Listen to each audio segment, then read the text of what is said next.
नमस्कार, super prime time में आपका स्वागत है। आपके साथ मैं हूं Sumera Khan. Super prime time में हम आपको दिखाएंगे दुनिया भर की बड़ी और अहम खबरें, वर्ल्ड एक्सक्लूसिव और explosive news stories, world breaking news और वॉर ब्रेकिंग न्यूज युद्ध के मैदान से। तो शुरुआत वॉर ब्रेकिंग न्यूज के साथ जो इस वक्त आ रही है युद्ध के मैदान से।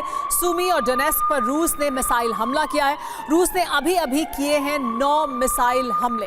डोनेस्क और सुमी के कई इलाकों में धमाके हुए हैं। सुमी और डोनेस्क में गूंजे हैं अलर्ट सायरन भी। ये कुछ देर पहले किया गया हमला है। सुमी और डोनेस्क में अलर्ट सायरन गूंज रहे हैं। क्रीमिया के प्रतिशोध में लेकिन पूरा यूक्रेन 7 दिन से रूस की बारूदी वर्षा से धधक रहा है। बीते 24 घंटे में रूस ने बड़े प्रहार किए हैं। पूर्व से पश्चिम तक यूक्रेन पर ड्रोन और मिसाइल हमले हुए हैं। रूस ने कुछ ही घंटों में यूक्रेन पर 100 से ज्यादा मिसाइल और ड्रोन हमले किए। बीती रात से रूसीनी मिसाइलों की बरसात रुकी नहीं है। पुतिन ने गर्मियों के मौसम में ही कीव विजय का लक्ष्य तय कर लिया है। इस मिशन के तहत ईस्टर्न फ्रंटलाइन के खार्किव शहर पर कब्जा करने का ऑपरेशन शुरू हो चुका है। रूस ने नेटो से मुकाबले के लिए परमाणु हथियार भी तैनात कर दिए हैं। देखिए यूक्रेन में तबाही के वीडियो प्रमाण और पुतिन के कीव विजय ऑपरेशन का पूरा ब्लूप्रिंट।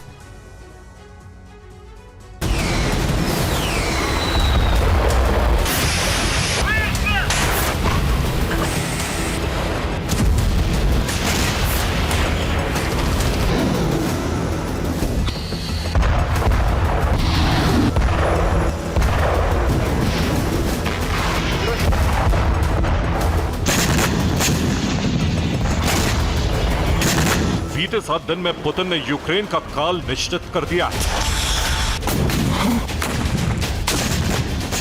बीते 7 दिन से यूक्रेन के 13 प्रांतों पर पुतिन के क्रोध की अग्निवर्षा हो रही है।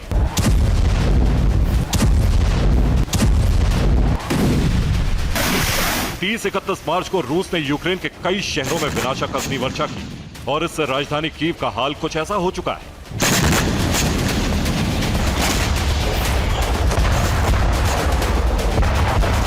रूस ने कीव के कई इलाकों में कामिकाजी ड्रोन और मिसाइल हमले किए, जिससे एक इलाके में भीषण आग लग गई।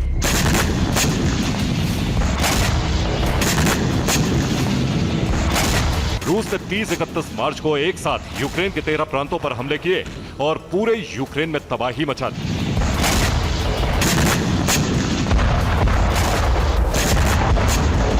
रूस ने यूक्रेन पर हमले करने के लिए जल, थल और नभ तीनों सेनाओं का इस्तेमाल किया है।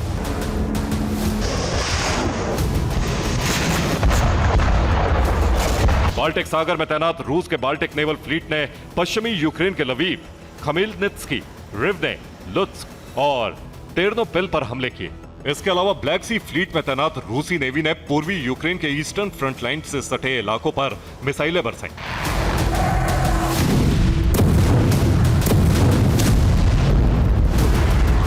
रूस ने सोची समझी रणनीति के तहत पश्चिमी यूक्रेन पर तबाही मचाई।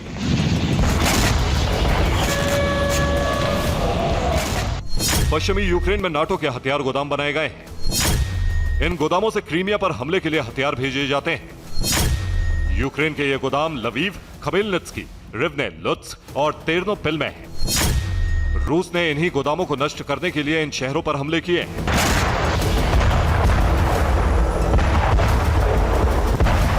पश्चिमी छोर पर यूक्रेन को बड़ा नुकसान हुआ और उससे ज्यादा तबाही पूर्वी शहरों में मिसाइलों के अंधड़ ने मचाई।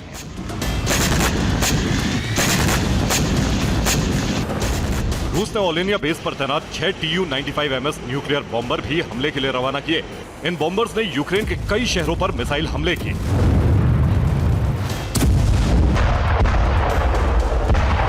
रूस ने ईस्टर्न फ्रंटलाइन पर कामिकाजी ड्रोन और आर्टिलरी से जबरदस्त हमले किए।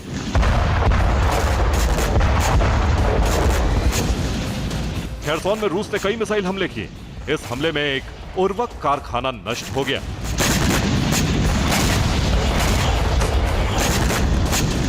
रूसी सेना ने सूमी के 12 इलाकों पर हमले किए।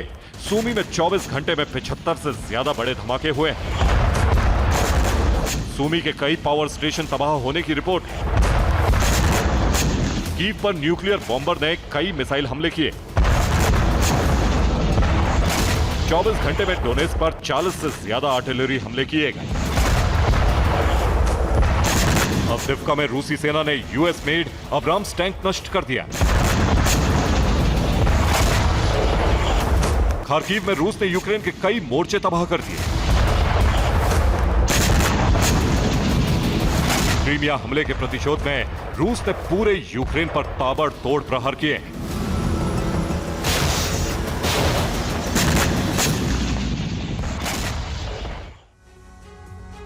बीती रात रूस ने यूक्रेन पर 60 शाहिद ड्रोन से हमले किए। इसके साथ 39 मिसाइल हमले भी किए हैं।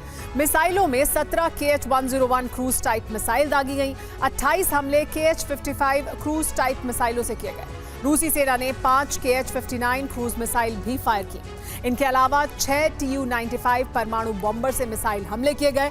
रूस ने short range Iskander ballistic missile system से 4 हमले किए। यूक्रेन ने दावा किया है कि उसने 60 से 32 शाहिद ड्रोन हवा में नष्ट कर दिए हैं। इसके साथ ही यूक्रेनी डिफेंस सिस्टम ने 14 मिसाइल हमले नाकाम कर दिए। 17 में से 8 KH-101 क्रूज मिसाइल भी इंटरसेप्ट करने का दावा किया है। 28 KH-55 क्रूज मिसाइलों में से 11 हवा में ही ध्वस्त कर दी गई।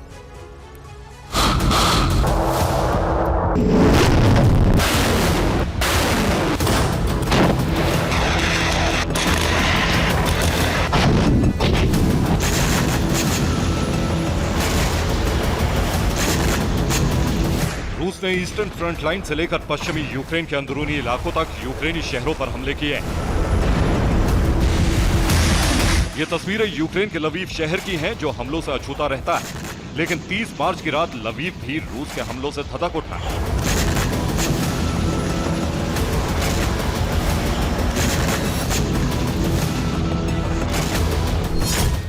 रूस ने यूक्रेन की राजधानी कीव, पूर्वी शहर खार्किव, पश्चिमी शहर लवीव, ब्लैक सी से सटी पोर्ट सिटी ओडेसा, पूर्वी सीमा के शहर सूमी, यूक्रेन के कब्जे वाले खेरसोन और डोनेस्क पर जबरदस्त हमले किए हैं। अवदिव्का पर दोबारा कब्जा जमाने के लिए आई यूक्रेनी सेना के मोर्चों पर आर्टिलरी हमले किए। इसके अलावा बाखमत और कुपियांस्क में जबरदस्त जंग हुई।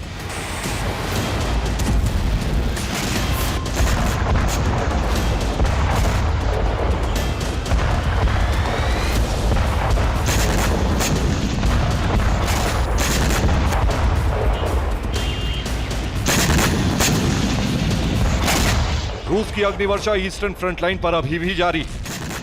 रूस क्वाड कॉप्टर ड्रोन से बम गिराकर यूक्रेन मोर्चों को तबाह कर रहा है और इन हमलों में बड़ी तादाद में यूक्रेन के सैनिक मारे जा रहे हैं।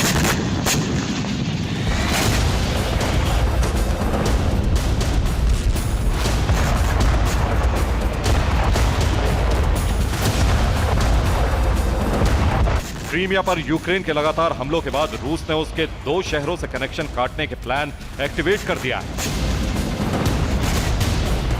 दरअसल ये 2 शहर यूक्रेन के लिए सामरिक रूप से बहुत महत्वपूर्ण हैं। ये दोनों शहर हैं यूक्रेन के खार्किव और ओडेसा। खार्किव रूस के सीमाई शहर बेलगोरोद के नजदीक है और यहां से यूक्रेन रूस पर हमले करता है। बेलगोरोद में विद्रोहियों ने घुसपैठ भी खार्किव से ही की थी, जबकि ओडेसा पोर्ट सिटी से यूक्रेनी ब्लैक सी फ्लीट पर सी बेबी ड्रोन हमले करता है। यहां से ही सी बेबी ड्रोन की ब्रिगेड ऑपरेट करती है।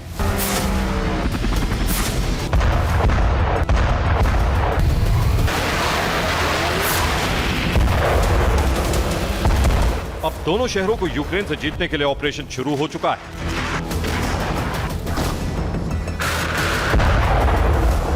ताकि यूक्रेन के क्रीमिया पर हमले घटाए जा सके, इसीलिए करीब 24 घंटे से यूक्रेन पर बारूदी वर्षा जारी है।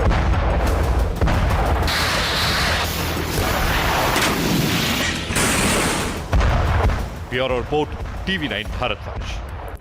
इस वक्त की बड़ी खबर, कुपियांस्क के मोर्चे पर रूस ने हमला किया है। यूक्रेनी खंदकों पर रूस ने बम वर्षा की है। रूस ने ड्रोन से गिराए हैं ग्रेविटी बॉम्ब। 27 यूक्रेनी सैनिकों की मौत की खबर सामने आ रही है।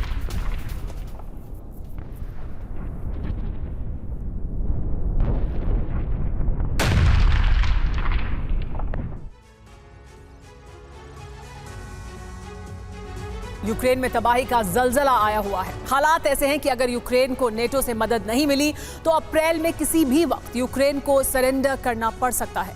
इस बीच रूस ने कई इलाकों पर कब्जे का प्लान तैयार कर लिया है, जिसमें सबसे पहले नंबर पर ओडेसा और खार्किव है। इन दोनों इलाकों पर पिछले 1 हफ्ते में इतने हमले किए गए हैं जिससे एनर्जी इंफ्रास्ट्रक्चर पूरी तरह ध्वस्त हो गया है। कई इलाके अंधेरे में डूब गए हैं। हालात ऐसे हैं कि लोग घर छोड़कर भाग रहे हैं, लेकिन तबाही का ये दौर रुकने वाला नहीं है। आखिर क्या है पुतिन का डबल ट्रैप? इस एक्सक्लूसिव रिपोर्ट में आप भी समझिए।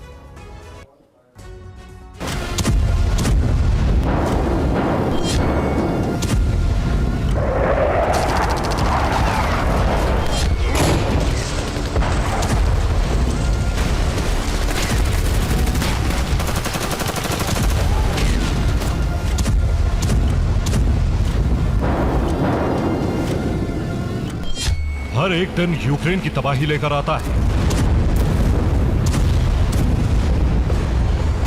दिन हो या रात, यूक्रेन के इलाके दहलते रहते हैं। यानी पुतिन ठान चुके हैं कि अप्रैल में यूक्रेन सरेंडर करे या फिर सर्वनाश के लिए तैयार रहे।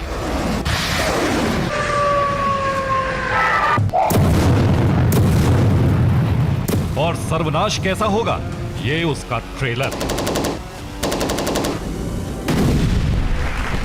बीती रात यूक्रेन के 10 इलाकों में अलग अलग मिसाइल और ड्रोन से हमले किए गए।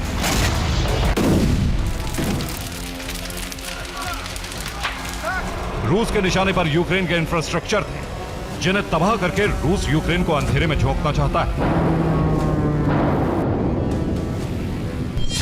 रूसी सेना ने एक वीडियो जारी किया है जो ओडेसा हमले का है। इस वीडियो में साफ दिख रहा है रात के अंधेरे में ओडेसा के सबसे बड़े पावर स्टेशन पर हमला किया गया, जिसके बाद पूरे ओडेसा में अंधेरा हो गया। ऐसे कई हमले ओडेसा पर किए गए। ओडेसा पर पिछले एक हफ्ते से इसी तरह के हमले जारी हैं।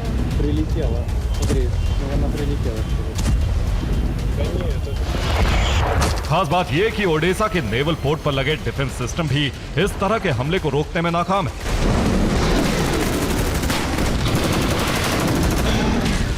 रूसी मिसाइल किंजल कई दफा ओडेसा पर कहर बरपा चुकी है। इस बार भी दावा किया जा रहा है कि रूस ने किंजल से पावर स्टेशन को तबाह कर दिया। ओडेसा पर हमला पुतिन का जबरदस्त पलटवार है, क्योंकि कुछ दिन पहले यूक्रेन ने रूसी एनर्जी सेक्टर पर हमला किया था और रूस अब उसी का बदला ले रहा है। ओडेसा के अलावा खार्किव पुतिन के निशाने पर है। पिछले एक हफ्ते में इन्हीं दो इलाकों पर सबसे ज्यादा एयर स्ट्राइक की जा रही है।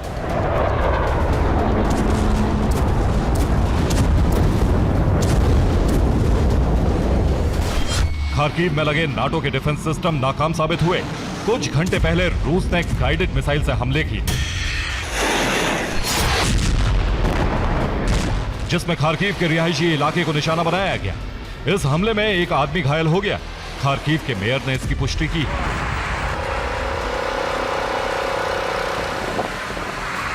कि रूस ने अभी तक का सबसे भीषण हमला खार्किव पर किया है।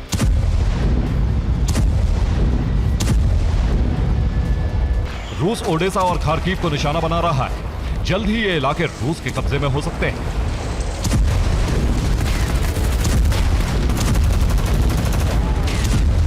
दुनिया के बड़े कारोबारी और स्टारलिंक के मालिक एलॉन मस्क ने दावा किया है कि यूक्रेन के 2 इलाके ओडेसा और खार्किव जल्द ही यूक्रेन से छिन जाएंगे। रूस जमीन पर कब्जा करता हुआ इन इलाकों की तरफ बढ़ रहा है। अगर युद्ध लंबा खिंचा तो यूक्रेन बहुत बड़ा इलाका हार जाएगा। नीपर नदी तक रूस पहुंच सकता है।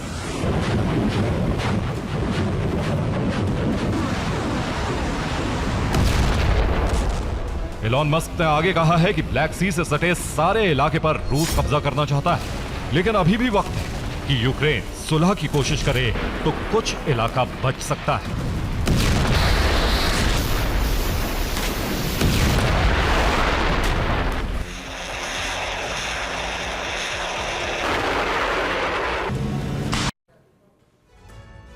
आक्रोशित पुतिन, यूक्रेन में विध्वंस, जिससे शहर के शहर खाक हो रहे हैं। रूस अब टारगेटेड अटैक कर रहा है। ओडेसा के पोर्ट पर हमला करके भारी तबाही मचा दी है। खार्किव में पावर स्टेशन पर हमला कर दिया है। कीव में रिहायशी इमारतों पर मिसाइल अटैक करके उन्हें खाक में मिला दिया। लवीव में मिलिट्री बेस पर हमला करके वहां भारी नुकसान पहुंचाया है। नीप्रो में हाइड्रो इलेक्ट्रिक स्टेशन तबाह कर दिया है। बड़ा इलाका अंधेरे में डूब गया है। ज़पोरिज्जिया में न्यूक्लियर पावर प्लांट पर हमला किया, हालांकि प्लांट को ज्यादा नुकसान नहीं हुआ है। वहीं डोनेस्क में गैस पाइपलाइन नष्ट कर दी है, जबकि खेरसोन में ड्रोन अटैक करके ऑयल रिफाइनरी को तबाह कर दिया। इसी तरह लुहांस्क में यूक्रेनी फौज का हथियार गोदाम बर्बाद कर दिया। तबाही का ये दौर जारी है। आसमान से मिसाइल और ड्रोन अटैक किया जा रहा है, जबकि जमीन पर रूसी सैनिक कब्जा करने के लिए यूक्रेनी सैनिकों को खदेड़ते हुए लगातार आगे बढ़ रहे हैं।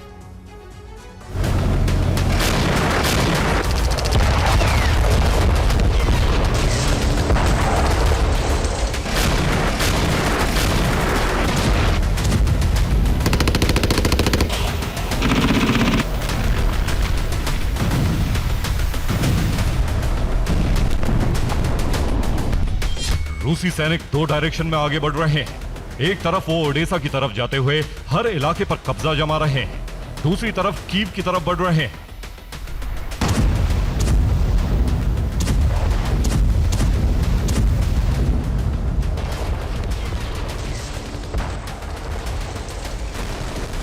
जिससे दोनों इलाकों पर संपूर्ण कब्जा करके ज़ेलेंस्की को आत्मसमर्पण पर मजबूर करा सके।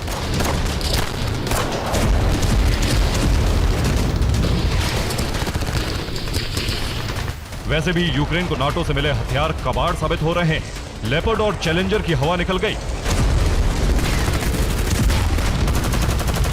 जबकि हाइमार्स और अब्राम्स को रूस ने खाक में मिला दिया। रूस का दावा है उसने अब तक हुए युद्ध में यूक्रेन के 4,44,000 सैनिक मार गिराए, जिसमें से 1,66,000 पिछले एक साल में मार दिए, जबकि यूक्रेन इस संख्या को 33,000 बताता है। इसी तरह रूस की तैयारी है कि वो डोनेस्क, लुहांस्क, खेरसोन और ज़पोरिज्जिया पर पूरी तरह कब्जा कर ले, जैसे 2014 में क्रीमिया पर किया गया था। अब एलॉन मस्क ने दावा किया है कि रूस अपने मंसूबे पूरे कर लेगा, पहले खार्किव और फिर ओडेसा पर कब्जा कर लेगा। हालांकि इस बीच ये भी आवाज उठने लगी है कि पूर्वी इलाके पर अगर रूस का कब्जा होगा तो यूक्रेन के पश्चिमी इलाके पर वो देश कब्जा कर सकते हैं जो यूक्रेन के पड़ोसी देश हैं।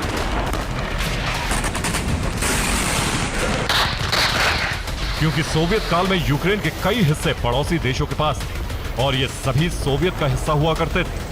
ब्यूरो रिपोर्ट, TV9 भारत पर।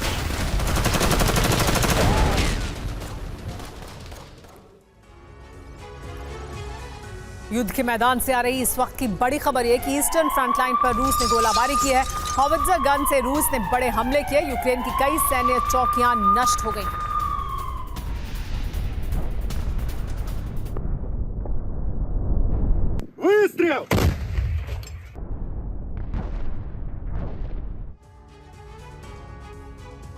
जिस तरह पुतिन की ब्रिगेड ने यूक्रेन का विनाश किया, ठीक उसी तरह की तबाही यूरोप में होने की आशंका जताई जा रही है। ये आशंका कोई और नहीं बल्कि खुद यूरोपीय देश जता रहे हैं, क्योंकि रूस के लड़ाकू विमान लगातार नेटो की सीमा में दाखिल हो रहे हैं। रूसी मिसाइलें भी नेटो सीमा का उल्लंघन कर रही हैं। ऐसे में आशंका जताई जा रही है कि क्या पुतिन ने यूरोप पर हमले का ब्लूप्रिंट तैयार कर लिया है? क्या जल्द ही यूरोप पर पुतिन के विनाशकों का पहला प्रहार हो सकता है? देखिए इस रिपोर्ट में।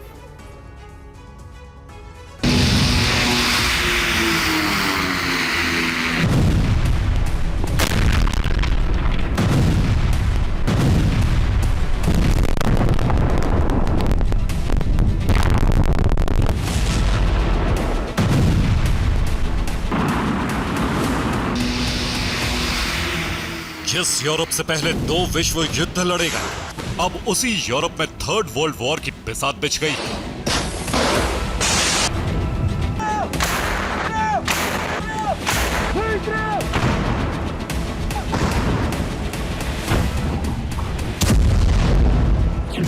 और जानते हैं तीसरे विश्व युद्ध का ट्रिगर किसने दबाया?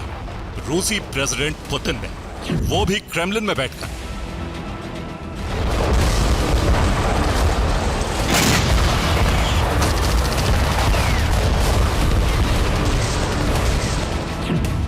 धरती के 1,01,80,000 वर्ग किलोमीटर हिस्से में फैला है यूरोप, जिसमें मौजूद हैं 44 देश, और इन 44 देशों की आबादी करीब 75 करोड़ है। यानी धरती की कुल आबादी का करीब 10% हिस्सा।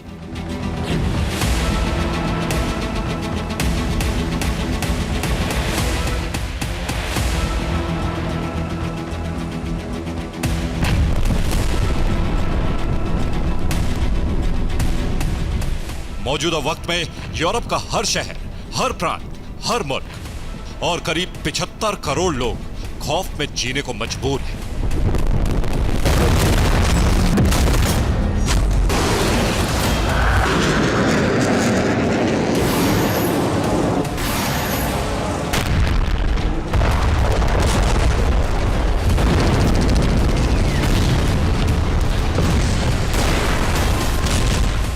यूरोप के कोने कोने में दहशत फैली हुई है और उसकी वजह है यूरोप के खिलाफ पुतिन के जंगी तेवर।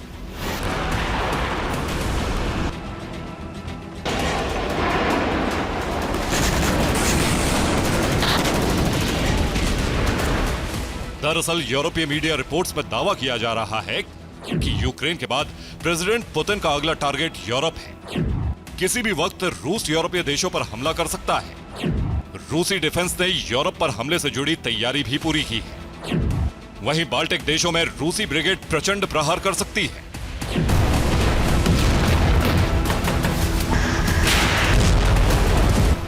यूरोपियन मीडिया का दावा है कि क्रेमलिन के वॉर रूम में मौजूद पुतिन ने अपने टॉप कमांडरों से सीक्रेट मीटिंग तक कर ली है। दावा तो यहां तक किया जा रहा है कि पुतिन यूरोप के चप्पे चप्पे पर नजर बनाए हुए है। कहां सबसे पहले अटैक करता है, किन हथियारों से करता है, यह सारा ब्लूप्रिंट पुतिन ने तैयार कर लिया है।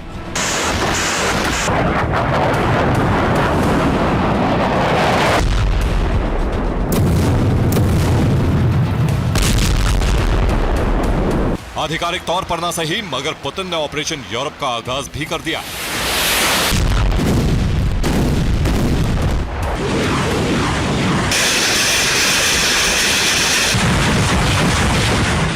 और जानते हैं, बीते कुछ दिनों से लगातार पोलैंड के एयर स्पेस में रूसी लड़ाकू विमान और मिसाइलों की दस्तक जारी है।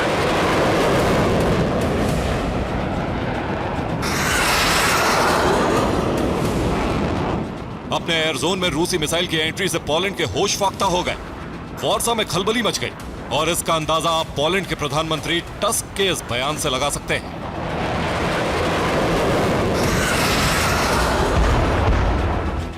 किसी को डराना मेरा मकसद नहीं, मगर दूसरे विश्व युद्ध के बाद सबसे भयावह हालात मौजूदा वक्त में बने हुए हैं, वो भी बीते 2 सालों से।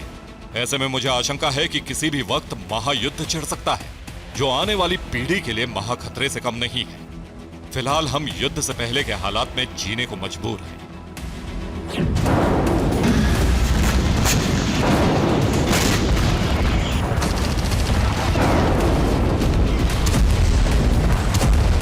पोलैंड के पीएम का बयान इस बात के साफ और सीधे संकेत दे रहा है कि मौजूदा हालात दूसरे विश्व युद्ध से भी ज्यादा गंभीर हैं। और जिस तरह पहले 2 वर्ल्ड वॉर का नुकसान यूरोप को झेलना पड़ा, ठीक इस बार भी तीसरे विश्व युद्ध के प्रकोप से यूरोप दहल सकता है।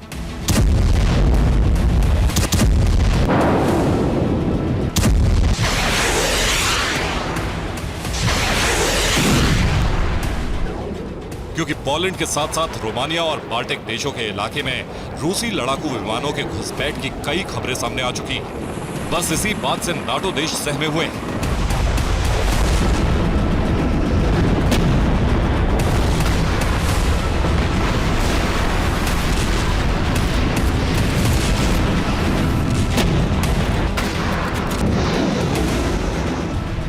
पहले ही यूरोप के देश जबरदस्त पलटवार की बात कर रहे हैं, मगर हर कोई जानता है कि अगर पुतिन ने यूरोप के खिलाफ मिलिट्री ऑपरेशन का आगाज किया तो जो हश्र यूक्रेन का हुआ है, ठीक वैसी ही तबाही यूरोपीय देशों में मचेगी।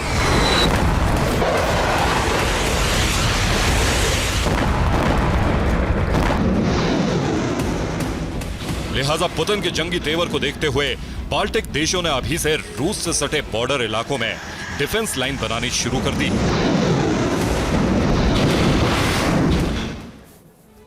रूस और बेलारूस की तरफ से हमले की आशंका को देखते हुए बाल्टिक देश वॉर रेडीनेस मोड में है, क्योंकि तीनों बाल्टिक देशों का बॉर्डर रूस और बेलारूस से सटा हुआ है। लिहाजा रूस के सेंट पीटर्सबर्ग से लेकर कैलिनिनग्राद तक मौजूद बॉर्डर लाइन को पुख्ता घेरेबंदी की गई है।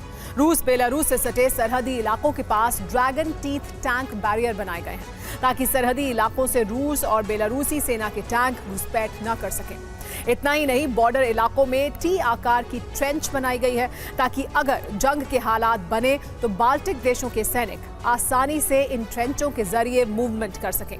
इसके अलावा रूस बेलारूस से सटे बॉर्डर इलाके में एक साथ कई सारे बंकर बनाए गए हैं। मकसद साफ है, अगर रूस बेलारूस की तरफ से हवाई हमले हो तो उससे बचा जा सके। वहीं बाल्टिक देशों ने सेंट पीटर्सबर्ग से कैलिनिनग्राद तक मौजूद बॉर्डर को बारूदी सुरंग यानी माइन से लैस कर दिया है, ताकि रूस बेलारूस की सेना बॉर्डर को पार कर आगे न बढ़ सके।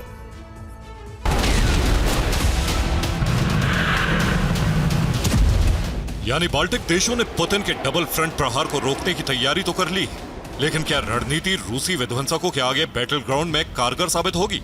फिलहाल इस पर सस्पेंस है।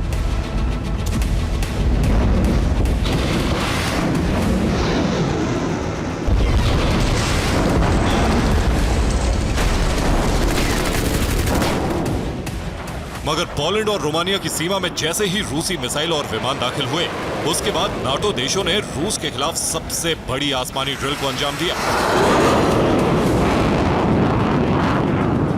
रोमानिया, पोलैंड, यूके और जर्मनी के लड़ाकू विमानों ने मिसाइलों से लैस होकर आसमान में उड़ान भरी।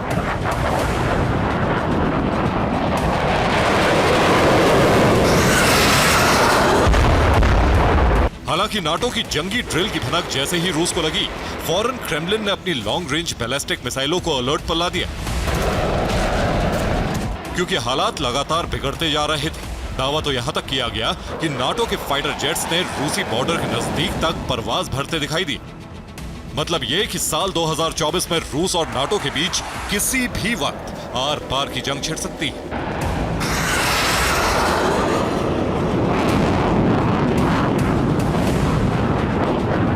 और अगर ऐसा हुआ तो यकीन मानिए साल 2024 में यूरोप से ही तीसरे विश्व युद्ध का आगाज होगा।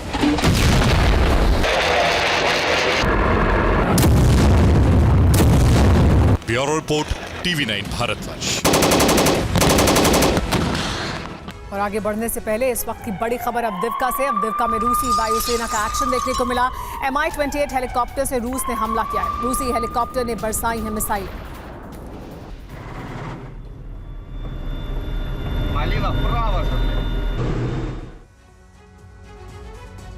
नेटो की तरफ से आज जो ऐलान हुआ, उससे तीसरा विश्व युद्ध छिड़ने का खतरा बहुत बढ़ गया है।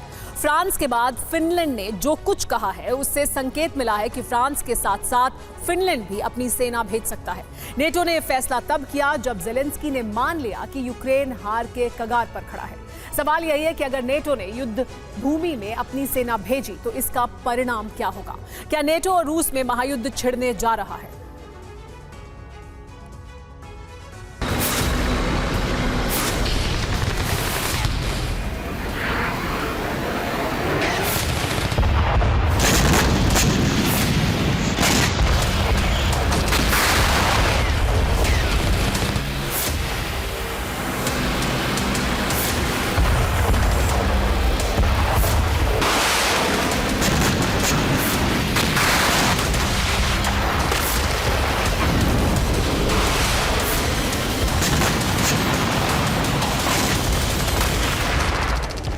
रूस यूक्रेन में छिड़े इस रण का तीसरे विश्व युद्ध में रूपांतरण होने जा रहा है।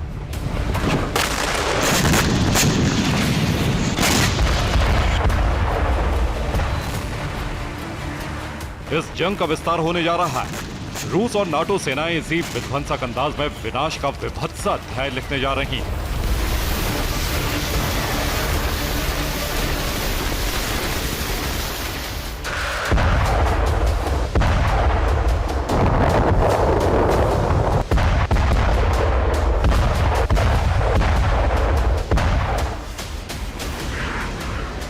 यूक्रेनी फोर्स हार के द्वार पर पहुंच गई। यूक्रेन को रेस्क्यू करने के लिए नाटो सेनाएं जंग में उतर सकती हैं।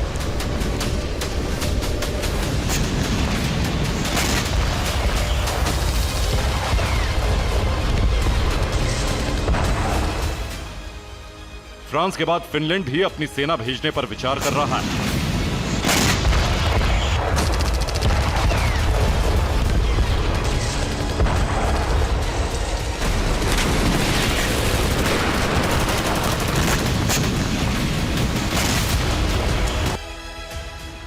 जिस दिन नाटो सेनाएं जंग में कूदेंगी, कुछ ऐसा ही जलजला आएगा, वो जलजला जिसमें कई देश जल जाएंगे।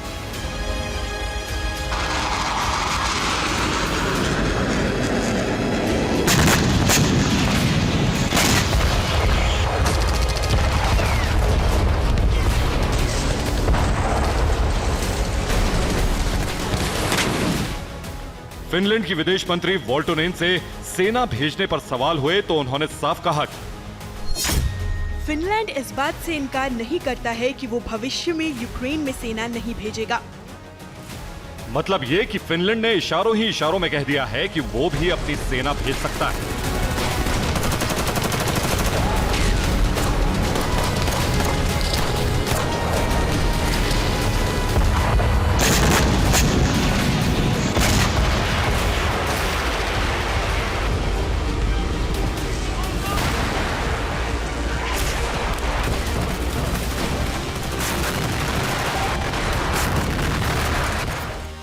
फिनलैंड की तरफ से यह बयान तब आया जब ज़ेलेंस्की ने कहा कि अगर नाटो ने मदद नहीं की तो यूक्रेन की हार तय है।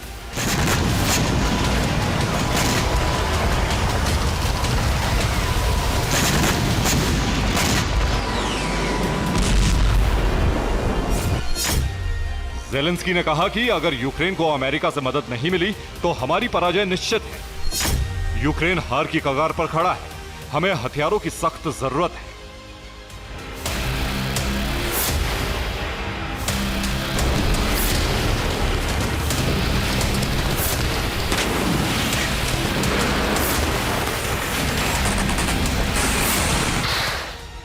अमेरिकी सेना के retired lieutenant colonel Daniel Davis ने चौंकाने वाला खुलासा किया है। उनके मुताबिक जंग में यूक्रेन की हार 100% तय है। कीव इस जंग में जीत नहीं पाएगा, यह बात अमेरिका जानता है, लेकिन अहंकार के चलते सुपर पावर इसे स्वीकार नहीं कर पा रहा है।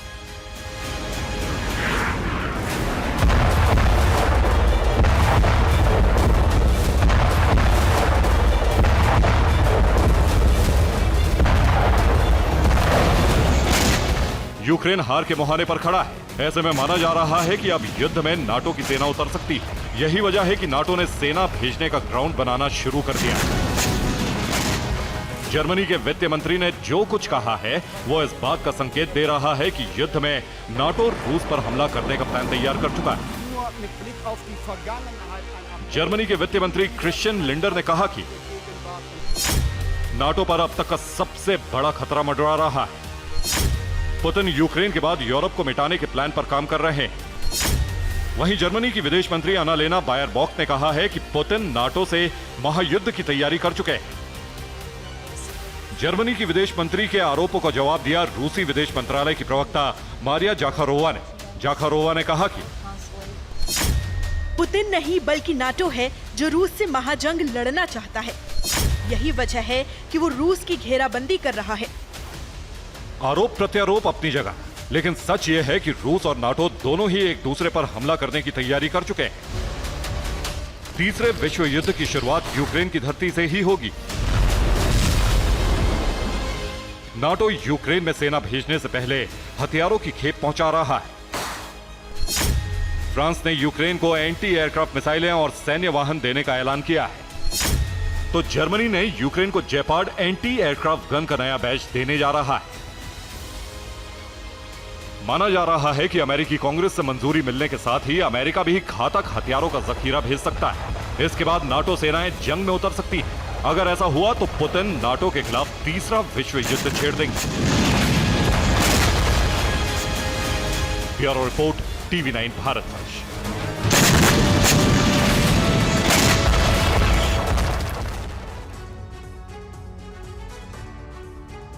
और आगे बढ़ने से पहले इस वक्त की बड़ी खबर, डोनेस्क में यूक्रेन ने बड़ा पलटवार किया। रूसी चौकियों पर यूक्रेन के आर्टिलरी हमले देखने को मिले। यूक्रेनी हमले से कई रूसी सैनिकों की मौत हो गई है।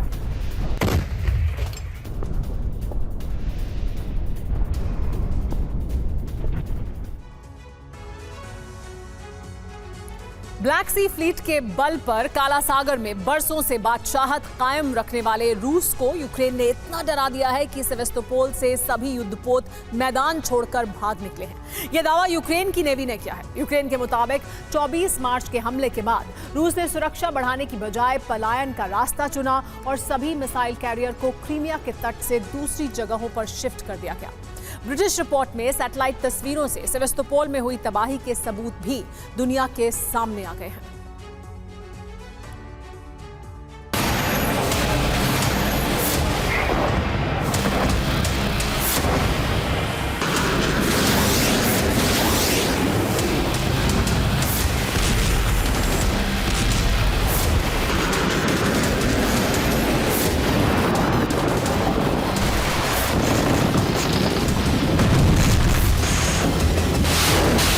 जहां युद्धपोत की कतार रहती है वहां समंदर सूना हो गया।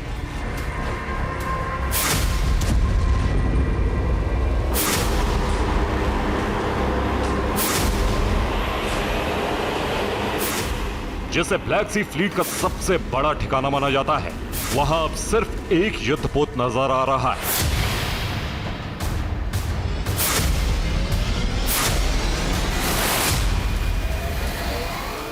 यूक्रेन की नेवी के मुताबिक ब्लैक सी फ्लीट क्रीमिया से शिफ्ट हो चुका है।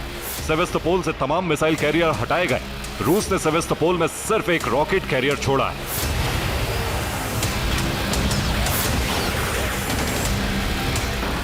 रूस की इस दहशत की वजह है ब्लैक सी फ्लीट के 33% युद्धपोत का खत्म हो जाना।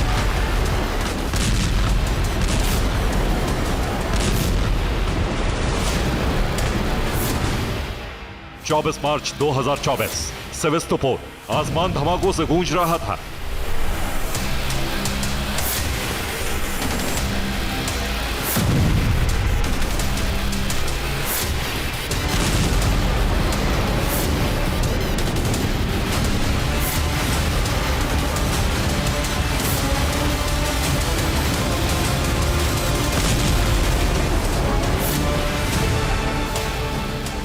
हवा में लहराती मिसाइलों से रूसी एयर डिफेंस से निकलने वाली मिसाइलें टकरा रही थी। रात के अंधेरे में आसमान में मिसाइलों की गड़गड़ाहट गूंज रही थी, तो वहीं समंदर की लहरों में यूक्रेन के मरीन ड्रोन खामोशी से क्रीमिया के तट की तरफ बढ़ रहे थे। थोड़ी ही देर बाद सेवेस्तोपोल के तट पर भी जोरदार धमाके हुए।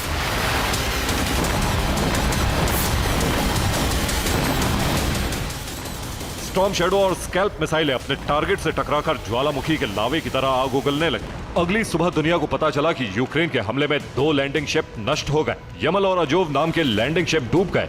एक दिन बाद दुनिया को पता चला कि 2 नहीं 3 जहाज डुबा दिए गए। तीसरा जहाज समंदर में जासूसी करने वाला शिप था। यह जहाज यूरी इवानोव क्लास का था।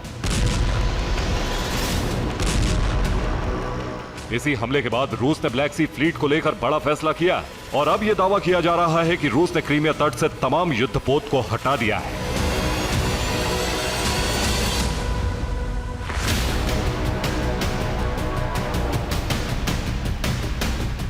ब्रिटिश रक्षा मंत्रालय की तरफ से एक सैटेलाइट इमेज भी जारी की गई है। पहली तस्वीर 1 जनवरी 2024 की है। इसमें ब्लैक सी फ्लीट के कम्युनिकेशन बिल्डिंग सही सलामत है, लेकिन अब 24 मार्च 2024 की तस्वीर देखिए। इसमें छत में बहुत बड़ा छेद नजर आ रहा है। अब 24 मार्च 2024 की ही दूसरी तस्वीर में तट पर 2 जले हुए जहाज नजर आ रहे हैं।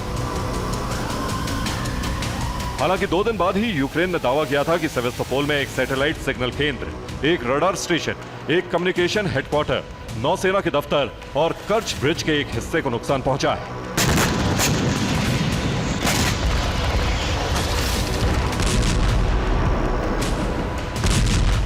यूक्रेन ने इस हमले के बाद सेवेस्तोपोल पर हमला तेज करने की धमकी दी थी। यूक्रेन की नेवी का दावा है कि रूस ने अब अपने तमाम युद्धपोत को यूक्रेन से बहुत दूर भेज दिया ताकि यूक्रेन के ड्रोन और मिसाइल युद्धपोत तक न पहुंच सके।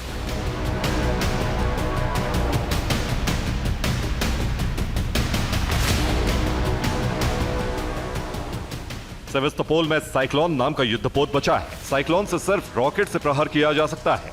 यूक्रेन को अंदेशा है कि रूसी साइक्लोन ठीक से काम नहीं कर रहा है। युद्ध काल में रूस ने साइक्लोन को कभी तट से आगे नहीं भेजा है। यूक्रेन की नेवी का दावा है कि रूस अपने सभी आधुनिक और महंगे युद्धपोत को सेवेस्तोपोल से दूर कर दिया है।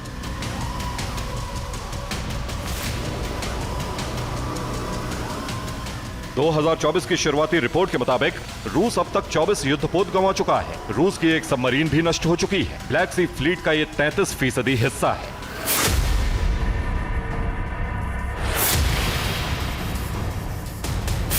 पुतिन ने यूक्रेन के हमले से बचने के लिए कुछ दिन पहले ही रूस के नेवी चीफ को बदल दिया था। पुतिन को उम्मीद थी कि नए नेवी चीफ कुछ नई रणनीति बनाएंगे, लेकिन 24 मार्च को यूक्रेन का हमला फिर सफल रहा। रूस की सेना में किस कदर खलबली है, इसका अंदाजा इसी बात से लगाया जा सकता है कि रूसी एयर डिफेंस ने खुद अपने ही जहाज को गिरा दिया। सेवेस्तोपोल की सुरक्षा में भी पंजशीर और S-400 जैसे एयर डिफेंस की तैनाती है। कर्च ब्रिज के आसपास भी S-400 की तैनाती रही है।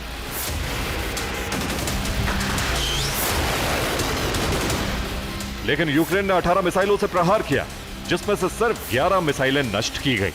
मिसाइल धमाके से कर्च ब्रिज को भी नुकसान हुआ। सी बेबी ड्रोन को रोकने में भी रूसी नेवी नाकाम रही।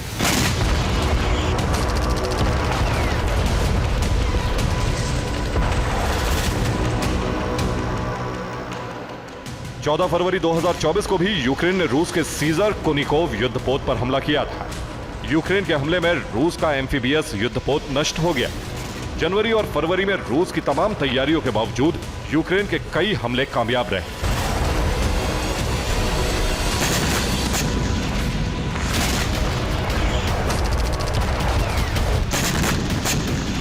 और रूस की ब्लैक सी फ्लीट का मुख्यालय टहला रहा। Bureau report, TV9 भारतवंश।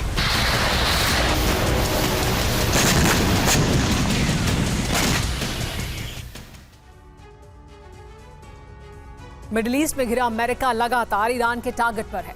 एक तरफ ईरानी प्रॉक्सी लाल सागर में टास्क फोर्स पर हमले कर रही है, वहीं ईरान ऐसी प्लानिंग कर रहा है जिससे अमेरिका को मिडिल ईस्ट से खदेड़ा जा सके। ईरान अपना दबदबा बढ़ाने के लिए बड़ी तैयारी कर रहा है। अमेरिका की रिपोर्ट से जानकारी सामने आई है कि ईरान ने सीक्रेट एटमी लैब बना ली है, जो चट्टानों के कई फीट नीचे एटम बम बनाया जा रहा है। यानी मिडिल ईस्ट में हालात बेहद गंभीर हो चुके हैं, जहां ईरान और अमेरिका में युद्ध शुरू होने की आशंका तेज हो गई है।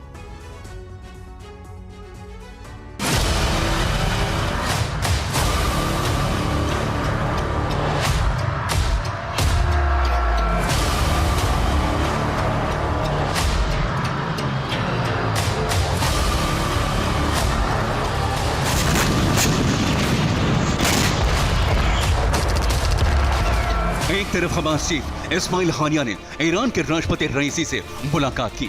लाल सागर में अमेरिका को खदेड़ने की रणनीति बनाई गई।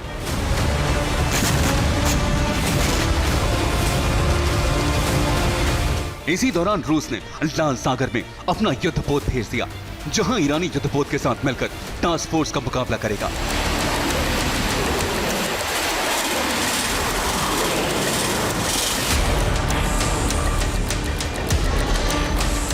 जबकि रूस को ईरान लगातार हथियारों की खेप भेज रहा है। ईरानी ड्रोन शाहिद से यूक्रेन ने भारी तबाही मचाई है।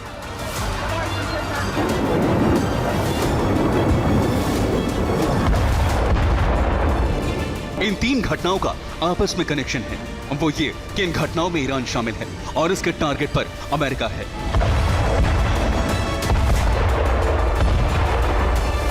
अमेरिका के खिलाफ ईरान कुछ बड़ा करने जा रहा है, इसलिए हर मोर्चे पर अमेरिका को काउंटर कर रहा है। अमेरिका को अंदेशा है कि ईरान चोरी छिपे परमाणु बम बना रहा है। इसके लिए एक सीक्रेट लैब तैयार कर ली है। इंटरनेशनल एटॉमिक एनर्जी एजेंसी की रिपोर्ट से खुलासा हुआ है कि ईरान ने अंडरग्राउंड परमाणु अड्डा बना लिया है। एक सैटेलाइट इमेज भी जारी की है, जिसमें चट्टानों के नीचे बड़ी सुरंग में ईरान की एटमी लैब बताई जा रही है। सैटेलाइट में खुफिया एटमी ठिकाने के दो रास्ते दिख रहे हैं, जिसमें सुरंग में जाने को दो ईस्टर्न गेट, जबकि दूसरी तरफ से वेस्टर्न टनल गेट भी हैं। चट्टान के बाहर दो सिक्योरिटी पोस्ट भी बनाई गई हैं और ईस्टर्न और वेस्टर्न टनल से मलबा निकालने की जगह दिख रही है। साथ ही टनल में काम आने वाली मशीनरी और इंफ्रास्ट्रक्चर भी पास ही है। अमेरिका बार बार कहता रहा है कि ईरान खुफिया तरीके से न्यूक्लियर बम बना रहा है। IAEA यानी इंटरनेशनल एटॉमिक एनर्जी एजेंसी ने जानकारी दी है कि ईरान ने एटम बम बनाने के लिए पिछले 20 साल में बड़ी तैयारी की है, जिसमें पहाड़ों के नीचे अंडरग्राउंड सेंटर बनाकर इस पर काम किया जा रहा है। ईरान के 6 साइट पर अमेरिका नजर बनाए हुए है। फोर्डो न्यूक्लियर प्लांट और नतांज न्यूक्लियर प्लांट में यूरेनियम माइनिंग की जा रही है। इसके अलावा Isfahan nuclear fuel research centre बनाया गया है, जहां न्यूक्लियर ईंधन पर निगरानी रखी जाती है। रुदान न्यूक्लियर रिसर्च सेंटर और बोनाब एटॉमिक रिसर्च सेंटर का इस्तेमाल परमाणु हथियारों पर रिसर्च के लिए किया जा रहा है, जबकि इस पूरे परमाणु कार्यक्रम पर शरीफ यूनिवर्सिटी ऑफ टेक्नोलॉजी निगरानी रख रही है और ये काम बेहद गुपचुप तरीके से अंजाम दिया जा रहा है। पहाड़ों के नीचे होने से साइट पर क्या हो रहा है, इसे अमेरिका की सैटेलाइट भी पकड़ पाने में नाकाम है।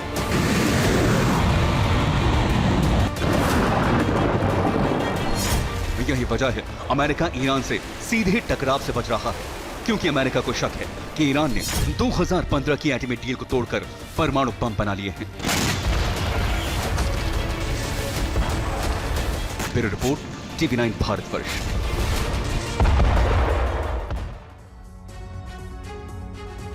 अमेरिका को कई मोर्चों पर उलझाकर यूक्रेन जीतने का प्लान अब शायद आगे बढ़ने वाला है। चीन की नेवी ने दिन और रात में हमला करने का अभ्यास शुरू कर दिया है। ताइवान में पिछले 3 दिनों से चीन के युद्धपोत और फाइटर जेट घुसपैठ कर रहे हैं। ये माना जा रहा है कि युद्धाभ्यास के बाद चीन ऑपरेशन ताइवान शुरू कर सकता है।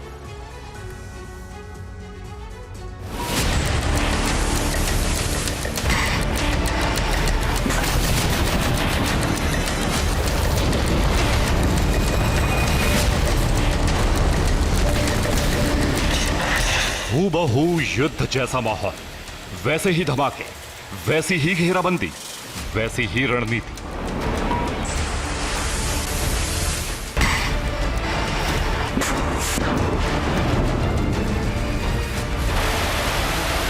फर्क सिर्फ इतना है कि चीन की वायुसेना और नेवी किसी दुश्मन पर हमला नहीं कर रही, बल्कि भविष्य में किसी दुश्मन को नेस्त नाबूद करने का अभ्यास कर रही है।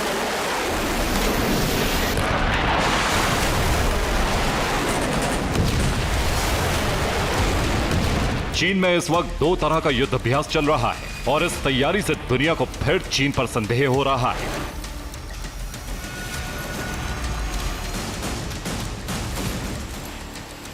अंदेशा है कि चीन ताइवान पर हमले की तैयारी कर रहा है। नॉर्थ कोरिया और चीन से युद्ध का नया मोर्चा खुलने वाला है।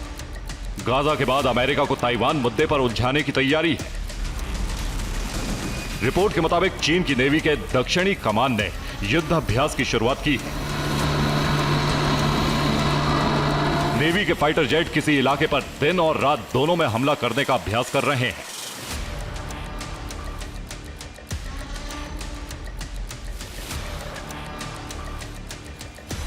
इसके अलावा नेवी की मिसाइल स्पीड बोट स्क्वाड्रन भी युद्ध अभ्यास कर रही है।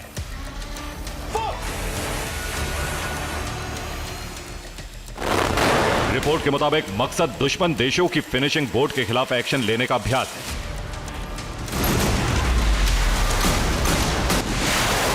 रविवार को ताइवान की सेना भी अलर्ट मोड में आ गई है। शनिवार से रविवार की सुबह तक ताइवान के करीब चीन की नेवी और वायुसेना कई बार आ चुकी है। चीन के 6 युद्धपोत ताइवान की सीमा के करीब तक गए। 4 फाइटर जेट भी ताइवान के करीब तक पहुंचे। ताइवान ने इससे पहले शनिवार को 8 विमानों और 5 युद्धपोत ने ताइवान की सीमा में घुसने की कोशिश की थी। ताइवान ने शुक्रवार को भी 5 चीनी युद्धपोतों को ट्रैक किया था। सैटेलाइट से ली गई एक तस्वीर भी सामने आई है, जिसमें दिखाया गया है कि चीन के मंगोलियाई इलाके में सेना के एक ट्रेनिंग सेंटर में ताइवान के राष्ट्रपति कार्यालय का मॉडल तैयार किया गया है। तस्वीर में ताइपे के झोंगझेंग जिले के एक प्रतिबंधित क्षेत्र को दिखाया गया है। इसमें वहां के राष्ट्रपति कार्यालय भवन समेत महत्वपूर्ण सरकारी इमारतें नजर आ रही हैं। दावा है कि यहां चीन की सेना कई बरसों से बमबारी का अभ्यास कर रही है। माना जा रहा है कि पुतिन और जिनपिंग ने जो प्लान तैयार किया था उसे अब आगे बढ़ाया जा रहा है। दावा किया जा रहा है कि साउथ कोरिया और ताइवान पर हमले की शुरुआत होगी। ईरान की मदद से इजराइल पर हमले की शुरुआत होगी। पुतिन इस दौरान पूर्वी यूरोप पर हमला कर सकते हैं। अमेरिका के उस खेल का खुलासा हो गया है जो वो हर युद्ध में खेलता है। गाजा युद्ध में एक तरफ अमेरिका शांति का राग अलाप रहा है तो दूसरी तरफ जंग की आग भी वही भड़का रहा है। सवाल यह है कि आखिर कैसे।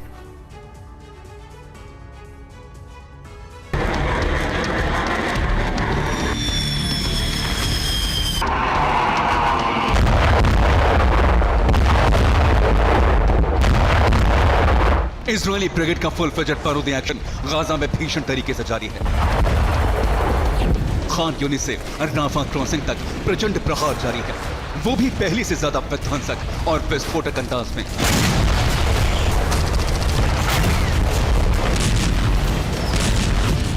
एक तरफ आईडीएफ के लड़ाकू विमान आसमान से गोला बारूद बरसा रही है, हमास के ठिकानों को नेस्त नाबूद कर रही है, तो वहीं दूसरी तरफ गाजा में मौजूद हमास के अड्डों पर आईडीएफ के लड़ाके कॉम्बैट ऑपरेशन को अंजाम दे रहे हैं।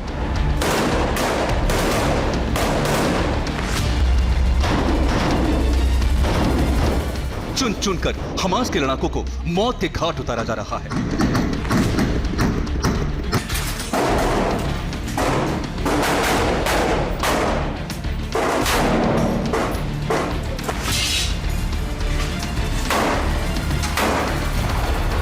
जिस तरह से नेतन्याहू की सेना गाजा को दहला रही है, ताबड़तोड़ अंदाज में बारूद बरसा रही है, लड़ाकू विमानों के जरिए एयर स्ट्राइक कर रही है, गाइडेड बमों और घातक मिसाइल से प्रहार कर रही है, उसे देखकर हर कोई सन्न है, क्योंकि नेतन्याहू के प्रतिशोध ने गाजा को शमशान में तब्दील कर दिया है। भीषण तरीके से नरसंहार किया जा रहा है।